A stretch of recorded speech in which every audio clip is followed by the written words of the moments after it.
E finalmente apareceram todas as imagens do 8 de janeiro que estavam escondidas do povo brasileiro até agora. Finalmente, a verdade apareceu e o ministro Flávio Dino se contradisse porque ele não queria mostrar nenhuma imagem, mas agora a verdade está aí para todo o povo brasileiro. Nós vamos mostrar isso aqui. O Brasil fica de queixo caído porque a cada dia tem mais um escândalo em Brasília e agora a verdade vocês vão saber aqui. E ainda, a ministra Carmen Lúcia acaba de abandonar o ministro Alexandre de Moraes, mais uma que pulou fora do barco. Ela está fora e abandona realmente ali o supremático ministro Alexandre de Moraes. E mais, nós vamos trazer aqui ainda que os ministros do Supremo Tribunal acabam de ser indiciados por crime de responsabilidade e vão ter que responder ali no Ministério Público. E isso acabou de acontecer em Brasília, foi dada uma entrevista coletiva e nós vamos trazer aqui. E ainda neste vídeo também, para fechar, nós vamos mostrar aqui que um advogado atropelou um deputado do PT durante uma sessão e ele perdeu até o rumo de casa. Pessoal, esse vídeo está sensacional, eu quero te pedir então para dar um like nesse vídeo, para se inscrever aqui no canal. Vamos para a primeira matéria mostrando sobre as imagens que até então o Flávio Dino falava que não existia, que havia sumido. Vamos ver agora, o advogado Jeffrey Checchini vai trazer para nós. Dá um like aí e vamos pro vídeo. Gente, olha só, o tempo é a razão da verdade, né? Lembra em uma das audiências da farsa da trama golpista que eu estava inquirindo o general G. Dias, o GSI do Lula, sobre quantos soldados estavam de prontidão na Praça dos Três Poderes no 8 de janeiro? E aí o ministro Alexandre de Moraes interrompeu minha pergunta e disse que era só olhar as filmagens, que as filmagens mostravam tudo. E aí eu indaguei.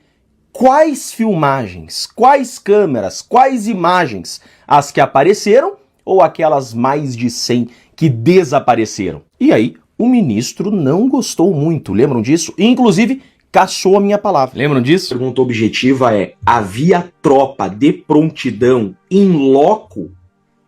Havia. Para de prevenção doutor, doutor, já respondeu, doutor. Não, excelência, a minha pergunta respondeu, já tem quando os invasores chegaram? Doutor, quando os golpistas chegaram, porque não são vândalos, são golpistas condenados já. Quando os golpistas chegaram, as imagens são muito claras, o senhor deveria ter acompanhado. Mas qual a imagem, excelência? As 190 ou as duas fornecidas? Doutor, como, doutor? Eu pergunto a Vossa Excelência, repita, quais doutor. imagens? As Quais imagens existentes. Aquelas que desapareceram ou aquelas disponíveis de forma seletiva? O senhor desapareceu com imagens? Eu não sou autoridade pública, não tenho o senhor está acusando alguém de ter desaparecido? Falei de forma genérica e não cheguei nessa pergunta ainda. Eu já estou oficiando o ministro... Então ele não gostou da pergunta, tampouco não gostou de ser indagado sobre as imagens. Acontece que, e esse é o ponto, temos agora um vídeo do Flávio Dino em uma entrevista dizendo que, de fato, existem as tais imagens que ninguém nunca viu, existem todas as câmeras que até hoje ninguém viu, só que ele não disponibilizou porque o STF não determinou. Ué, se existem então as imagens, nós não estamos errados, né? Elas desapareceram ou não quiseram mostrar. E quem disse isso? Olha só, gente, o Flávio Dino disse isso. Olha só. É esse o caminho. Justamente a respeito disso. É esse o caminho. Foi isso que eu disse no ofício. Vão lá no Supremo. Se o Supremo autorizar, nós entregamos amanhã. Porque a imagem não tem nada que não seja conhecido. Uma horda de gente aqui marchando. Eles criaram uma tese fantasiosa que existe uma imagem meio... Então, o sigilo acaba dando margem a essas teses esdrúxulas, especialmente nas redes... Não falo no sigilo do ponto de vista judicial, né? Mas o não acesso da comissão a essas imagens, independentemente da razão, ajuda a proliferar essas teses. Eu espero que o Supremo autorize, mas não sou eu que vou descumprir a lei para atender a pressão ou chantagem de gente delirante, que acha que tem uma imagem minha aqui, reunido, tramando a invasão do Congresso. Então vejam, o Flávio Dino disse que existem mais imagens, mas o Supremo não disponibilizou. Acontece que, em outro momento, olha só, gente, como que eu amo a internet, né? Em um outro momento, o Flávio Dino, também dando uma palestra, ele disse que não sabe dessas imagens, que ele não tem ideia que imagens são essas. Olha só. E eu não sabia disso, que eu não sou gestor de contrato. Lembre que eu sou ministro da Justiça. Ora, alguém da área técnica, como a Polícia Federal veio aqui e recolheu imagens, eu não sabia, e só soube agora, que imagens a Polícia Federal recolheu. Por quê? Porque estava em um inquérito que tramita em segredo de justiça, inquérito esse que eu não conheço. Então, quando a Polícia Federal entrega as imagens, é que vem a notícia que não estavam todas as câmeras. Vocês viram isso? Primeiro, o Flávio Dino disse que não tem ideia dessas outras imagens. Aí, o próprio Alexandre de Moraes banca essa versão. Depois, o Flávio Dino dá uma entrevista e diz que tem mais imagens, que viu as tais imagens, que não tem nada demais, no entender dele, e que se o Supremo quisesse, disponibilizaria. Então, é esse processo que condenou inocentes como golpistas. O tempo continua inocentando esses perseguidos políticos. Tá aí, gente, mais uma prova que sempre estivemos certos. Pois é, agora nós vamos mostrar que mais um ministro ali do Supremo Tribunal Federal abandonou o barco, pulou fora e não quer saber mais de defender o Moraes e o Dias Toffoli. E agora foi a vez da Carmen Lúcia. Pessoal, para surpresa de tantos aí, a Carmen Lúcia agora mudou de lado. Vejam só, o deputado Gustavo Gaia vai mostrar isso aqui. As coisas estão ficando cada dia pior para o Xandão. Confira. Antes tarde do que nunca. Hoje, mais um membro da nossa magnânima, divina Suprema Corte decide pular fora do barquinho do Moraes e Dias Toffoli. E é uma coisa que está acontecendo de forma irreversível. Todo mundo já sabe que esses dois não vão durar muito tempo ali e se atrelar à imagem deles representará um perigo de até sofrer um impeachment no ano que vem. Todo mundo sabe que está tendo uma certa briga ali dentro, né? O Fachin quer moralizar a instituição, mas ao mesmo tempo tem alguns ali que querem manter o STF como sendo uma espécie de pedra da ditadura brasileira, um obstáculo para a nossa liberdade. Estão, na verdade, se blindando, se protegendo, porque não podem ser julgados pelos crimes que eles cometeram. Nós temos 3 pessoas que já demonstraram ser as pessoas sensatas ali dentro. Isso foi visto ao longo dos últimos meses. André Mendonça, Cássio Nunes e o Fux. Fux recentemente reviu os votos dele do 8 de janeiro e decidiu que o certo seria não condenar aquelas pessoas. Isso foi um feito histórico, tá? Fachin é um também que, como presidente da corte, está vendo que a corte está com uma rejeição recorde por culpa de Moraes e de Dias Toffoli. Então até agora são 4, correto? Mais uma pessoa acaba de pular fora. E acredite, é uma pessoa que votou a favor da censura temporária nas eleições de 2022. Lembra do caso do Brasil Paralelo, quem deu a facada no Bolsonaro? Que ela falou assim, eu sou contra a censura, mas nós vamos fazer só um pouquinho de censura agora. Ela mesma, a Carmen Lúcia. Carmen Lúcia que votou favorável às prisões, Carmen Lúcia que foi de certa forma capacha do Alexandre de Moraes, a única mulher da nossa Suprema Corte, disse isso aqui numa entrevista. E eu acho que quanto mais se der essa transparência, essa explicação, tanto melhor para o Poder Judiciário, para o Supremo Tribunal Federal e principalmente para nós ali dentro mesmo, de convivência. Aqui ela está falando que a convivência está difícil com os colegas da Suprema Corte. Será que é uma convivência difícil com Moraes, Toffoli, Flávio Dino, Gilmar Mendes? Não acho que o Supremo possa ficar como está, nem na sua dinâmica, e eu acho que ele tem tentado isso. Aqui ela admite que o Supremo não pode ficar como está, que essa falta de transparência, na verdade ela está falando assim, a rejeição do Supremo está insuportável e está afetando até a convivência entre os colegas. Acho que o Supremo possa ficar como está, nem na sua dinâmica, e eu acho que ele tem tentado isso, desde pelo menos nos últimos 10 ou 15 anos, cada vez mais nós temos uma série de medidas lá dentro que são tomadas exatamente visando isso. Não significa que não tenha muito a aperfeiçoar. Ah, mas se tem uma coisa que o STF precisa fazer é aperfeiçoar, né? Acho que temos, mas acho sempre que cada vez mais é preciso que a gente escute a sociedade. Peraí, cada vez mais a gente escute a sociedade? Acho que temos, mas acho sempre que cada vez mais é preciso que a gente escute a sociedade, porque a confiança depende do conhecimento que a pessoa tem do outro. Aqui nessa frase ela admite o seguinte: a população brasileira não confia na Suprema Corte mais, rejeita a Suprema Corte, 66% querem votar em senadores compromissados com o impeachment do Alexandre de Moraes ou do Dias Toffoli, mas o curioso é que os colegas dela falam sempre que a Corte Suprema não pode estar sujeita à opinião pública, ela tem que estar sujeita à Constituição. Aqui a Carmen Lúcia está mostrando claramente que ela não aguenta mais. Isso aqui é um discurso de alguém que não aguenta mais Alexandre de Moraes, não aguenta mais Dias Toffoli, sabem que essas pessoas estão destruindo a reputação da Suprema Corte, pode incluir aí também o Flávio Dino, que é outro que tem feito uma cagada atrás da outra, e o Gilmar Mendes também, que é outro que está arrebentando com a credibilidade da Suprema Corte. Antes tarde do que nunca. O Fux também acordou para a vida, Carmen Lúcia está acordando para a vida. Então, se a gente for somar, nós temos hoje 10 ministros no STF. Desses 10 ministros, Fux, André Mendonça, Cássio Nunes, Carmen Lúcia e Fachin já entenderam, metade, já entenderam que o que está acontecendo ali passou de todos os limites. Tem uma vaga em aberto, que é a que o Barroso deixou quando ele foi sair para o seu retiro espiritual. O Lula quer colocar nessa vaga o Messias. Sabe quem está apoiando o Messias? Gilmar Mendes.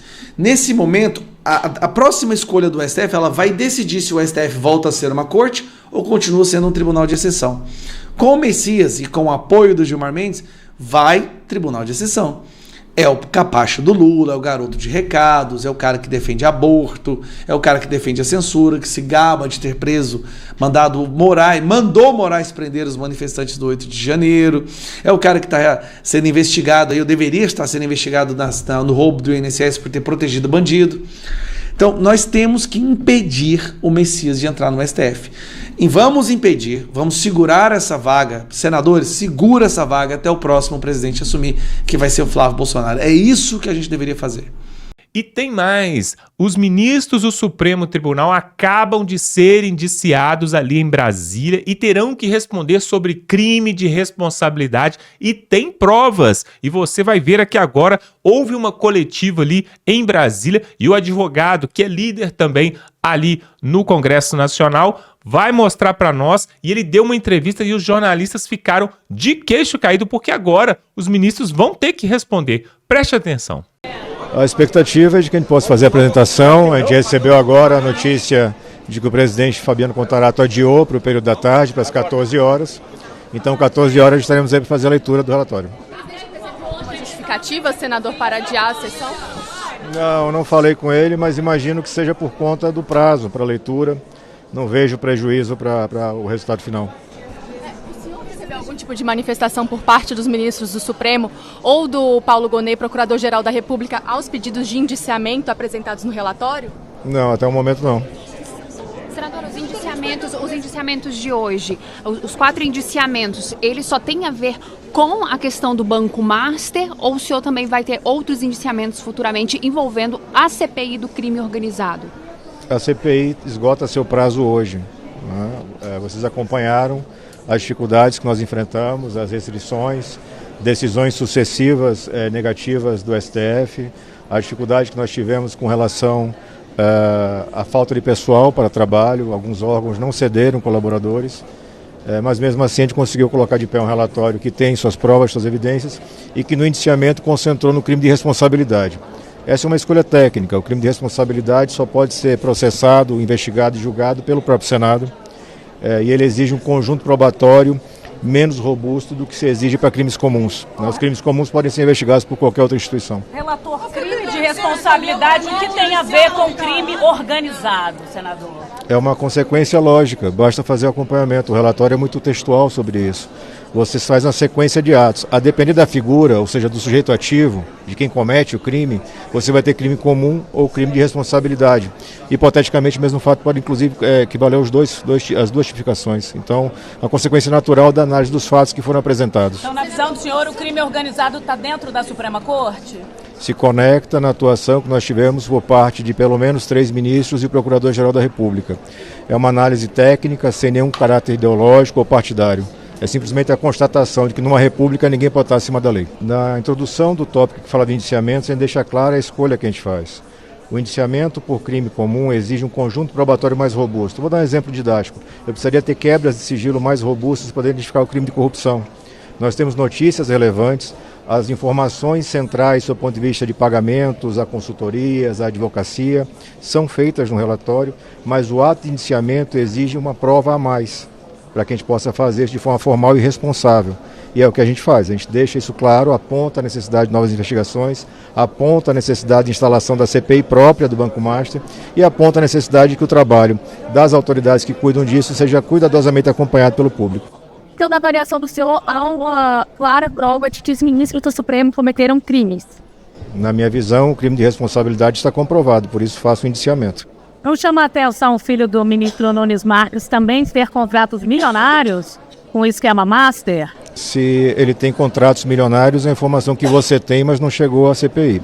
A CPI chegou uma informação de um pagamento na caixa de R$200 mil, o que não chama atenção isoladamente. A gente faz essa análise cuidadosa de cada pagamento, nós temos pagamentos de valores muito elevados, acima de 540 milhões, se não estou enganado, em um ano. E a gente faz uma separação. Cada pagamento desse, isoladamente analisado, não pode ser configurado, não pode ser denominado como prova de crime. Só isso. Eu preciso de mais fatos. Uma investigação que teve duração tão curta e sofreu tanto boicote não conseguiu chegar. Eu tenho absoluta certeza de que investigações vão apontar o cometimento de diversos crimes comuns, por figuras absolutamente relevantes na República.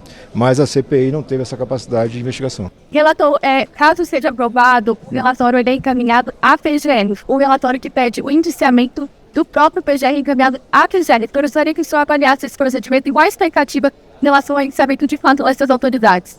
O processamento, investigação e julgamento por crime de responsabilidade se dá aqui no Senado. Ele independe da atuação do PGR. O PGR é fundamental no tocante à apuração de crimes comuns. Isso significa dizer que o cometimento de crime comum por ministro do Supremo Tribunal Federal só vai ser apurado se tiver iniciativa de Paulo Gonet. O seu relatório, ele antecipa algo que poderia ocorrer um debate se tivesse a CPI em massa, ou você acha que não? São coisas... Não, a gente apenas toca pontos que ficaram muito evidentes nessa apuração. É necessário uma apuração específica com relação ao caso Master, pela sua profunda infiltração no poder público. Isso foi vislumbrado pela CPI. Mas, como eu disse, a gente precisa ter responsabilidade. O ato de indiciamento é um ato de decisão do relator, que vai ser ou não confirmado pelo plenário da comissão, mas ele tem base. Eu tenho que ter indícios veementes que colocam aquela situação acima de uma mera suspeita, de uma mera dúvida. Para a condenação criminal, a prova tem que ser ainda mais robusta. Para a condenação aqui no próprio Senado por crime de responsabilidade, essa prova já nos basta. Pessoal, estava acontecendo uma sessão ali no Paraná. E aí, vocês se lembram daquele deputado federal, um deputado do PT, que no meio da rua saiu na pancada ali com um cidadão, simplesmente porque não conseguiu ouvir verdades? Pois é, agora... Durante uma sessão ali, aconteceu um bafafá, um tumulto danado e o advogado Jeffrey Schickini novamente atropelou, passou o trator por cima e esse deputado do PT, amigo de Lula, de Gleisi Hoffmann e daquela turma toda, ficou sem saída, perdeu até o rumo de casa. Confira aí a fala do Jeffrey Schickini durante essa sessão. E represento com toda certeza neste momento uma grande ou a maior parcela dos paranaenses que não mais suportam que este parlamentar, representado nesta demanda, se utilize dessa Casa de Lei como palco para, na contramão daquilo que os paranaenses esperam de um parlamentar, faça dessa Casa de Lei um picadeiro, tire todos os parlamentares para palhaços, desmereça nós paranaenses, jogue a nossa moral a nossa honra e na contramão da legislação. Como um fora da lei que é e tem se colocado. Rasgue as leis, rasgue a legislação federal, rasgue a legislação estadual. Vejamos que essa representação por si só acaba de estar mais fundamentada ainda e mais provado. O ora representado se utiliza sempre de fatos na contramão da legislação vigente para se vitimizar. Não acho, senhores deputados, que este ato é um constrangimento ao representado. Pelo contrário, este é o palco que a Assembleia Legislativa do Paraná tem dado a ele, para que não como representado, ele se utilize desse espaço para se vitimizar para o seu curral eleitoral. Esta representação em específico, o ora parlamentar, que não podemos esquecer, é um representante do povo. Representa uma parcela que de fato o elegeu, mas está representando o Estado do Paraná. Não deixa de ser o Estado do Paraná sentado na cadeira do presidente dessa casa, fazendo um gesto de enforcamento, chamando esta casa de lei de tribunal inquisitório e sumário. Isto é uma afronta à história da Assembleia Legislativa do Paraná, que é uma casa de leis, e que o paranaense enxerga vossas excelências como representantes. Não se admite em um Estado democrático de direito que um parlamentar que representa o Estado faça gesto de enforcamento na cadeira do presidente. Agora. Agora. Não. E esta representação, senhor presidente, eminentes deputados, não pode ser olhada de forma isolada. Não pode ser olhada de forma isolada. O erário público está sendo jogado no lixo, com 9 processos em andamento contra esse deputado. Essa casa se resume a dar palanque eleitoral a esse que se diz de oposição, se utilizando desse espaço sempre que representado, se colocando na condição de vítima.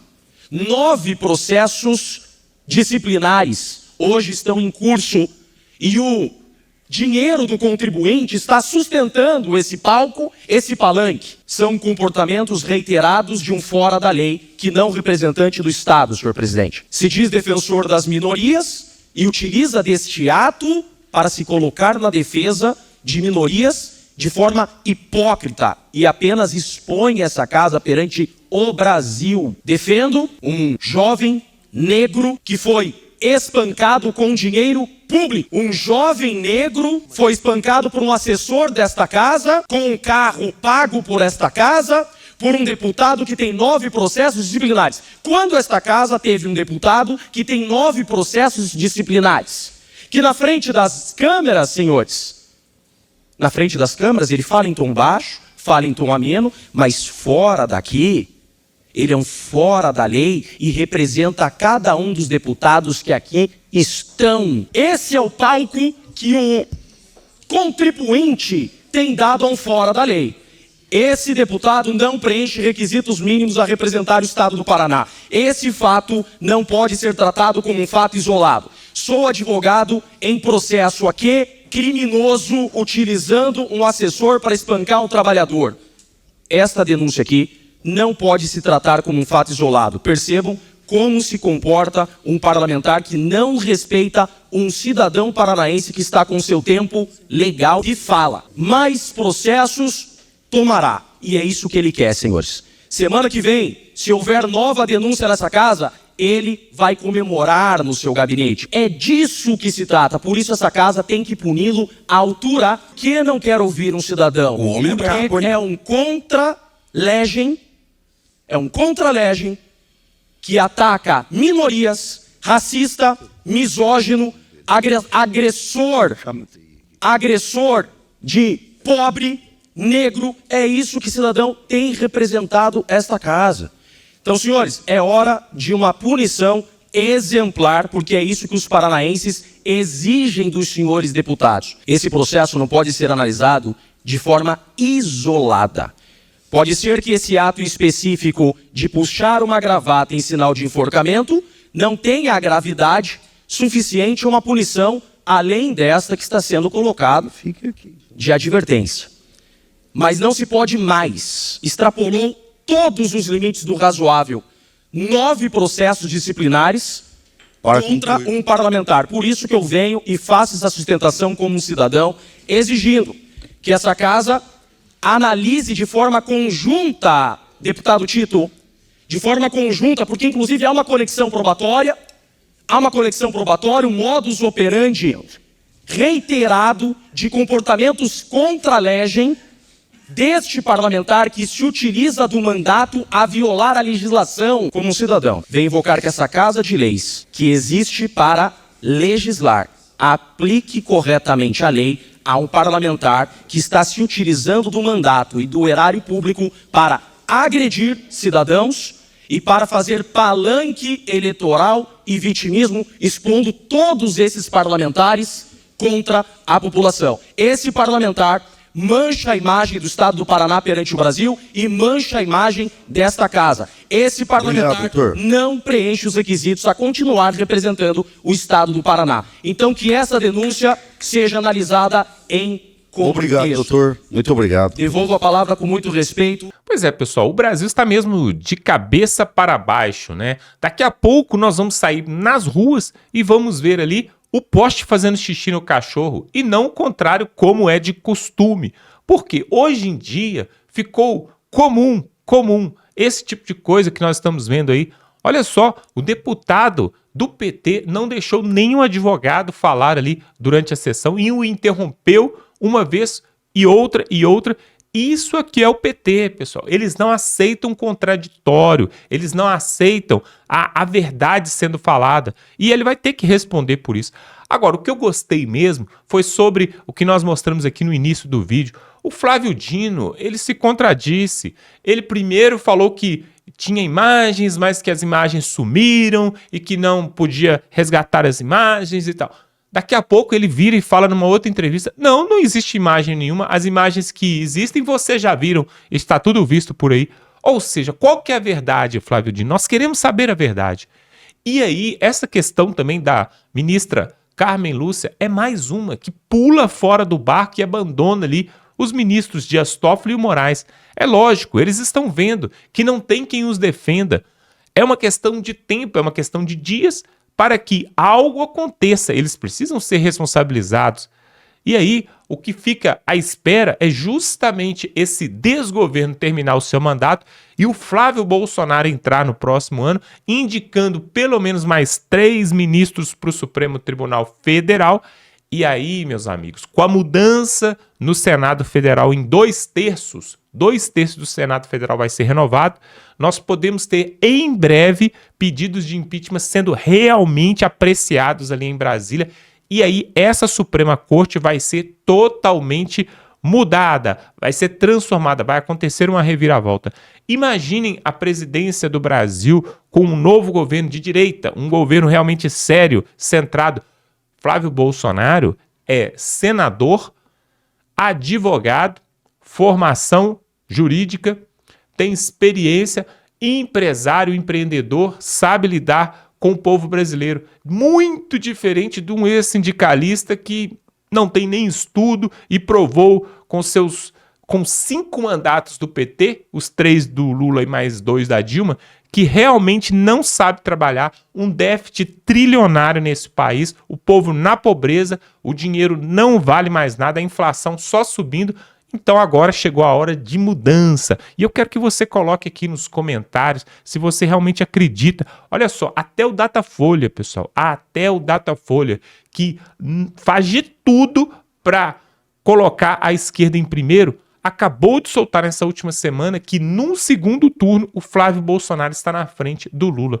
Até eles já estão dando o braço a torcer. Até a grande mídia. Nós mostramos aqui nesse canal o Jornal Nacional descendo o sarrafo em Lula, no Moraes, porque eles já entendem que já acabou essa era do PT, já passou, e agora nós vamos passar por um período de libertação nesse país, e finalmente o povo brasileiro vai começar a respirar aliviado nas próximas décadas, assim esperamos. Depois de mais de 20 anos de PT, agora chegou a hora de dar um sossego para o povo brasileiro, de tirar o pé da garganta do povo brasileiro, e quem sabe daqui 10, 15 anos o Brasil possa começar a melhorar, né?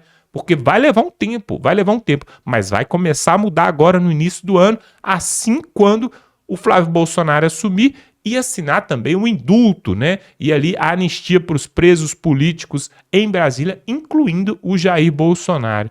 Pensem só como será 2027, realmente uma grande reviravolta, o Brasil vai passar. É lógico que você não vai depositar todas as suas fichas e esperanças na política, isso não existe, só um tolo faz isso. Você precisa fazer a sua parte, você precisa trabalhar, cuidar da sua família, dos seus negócios, né, dos seus recursos financeiros também. Agora, é fato que o que acontece ali em Brasília interfere diretamente dentro da nossa casa, no nosso trabalho, na saúde, na educação, na segurança pública, diretamente. E tem pessoas que já falaram que se o PT ganhar de novo esse ano, que eles partem fora do Brasil. E eu não estou falando de gente pobre, de classe média, eu estou falando de empresário, mega empresário. Já deixou claro que vai aguardar até outubro. Se o PT continuar, ele pega as malas e sai fora. Inclusive os próprios banqueiros, hein? Os próprios bancos, os grandes bancos, estão insatisfeitos com esse governo porque estão vendo que só dá prejuízo e os bancos não gostam de ter prejuízo. São as instituições que mais faturam nesse país e eles querem tirar esse desgoverno. Tomara que assim aconteça. Você gostou dessa matéria? Então se inscreve aqui no canal, totalmente gratuito, e você vai receber outros vídeos como esse aqui, ó. Aqui embaixo tem um botão escrito inscrever-se. Você se inscreve, totalmente gratuito, e vai ficar bem informado, tá bom? Outra coisa que você pode fazer também é se tornar membro desse canal para nos ajudar. Se você gosta do nosso conteúdo e acha que é de valor, esse conteúdo que é um conteúdo realmente conservador, de direita, com princípios cristãos, que defende a família de verdade e a real democracia, então seja membro desse canal. Aqui embaixo tem um botão escrito Seja Membro, com um valorzinho pequenininho e irrisório, que é um cafezinho. Você nos ajuda e nós vamos poder continuar esse trabalho aqui, tá bom? E eu te peço também para compartilhar esse vídeo, muito importante. O que seria de nós se o povo não compartilhasse esse vídeo? E muitas pessoas compartilham, viu? Muitas pessoas eu tenho visto aqui, pessoal compartilhando nos grupos do WhatsApp, é muita gente compartilhando esse vídeo. E como que faz isso? Muito fácil. Aqui embaixo tem um botão de se inscrever, do lado tem um botão do joinha e do lado tem uma setinha assim pro lado. Nessa setinha acontece uma mágica quando você clica. Vai abrir o botão de compartilhamento, você vai abrir o WhatsApp, o seu Facebook, você vai abrir até mesmo o e-mail. Se quiser mandar para alguém por e-mail, manda para quem gosta do Lula, para quem gosta do Bolsonaro, para quem não gosta de nenhum dos dois. O importante é você nos ajudar, porque este ano as coisas têm que mudar nesse país. Eu conto com a sua ajuda. Compartilhe esse vídeo o máximo que você puder.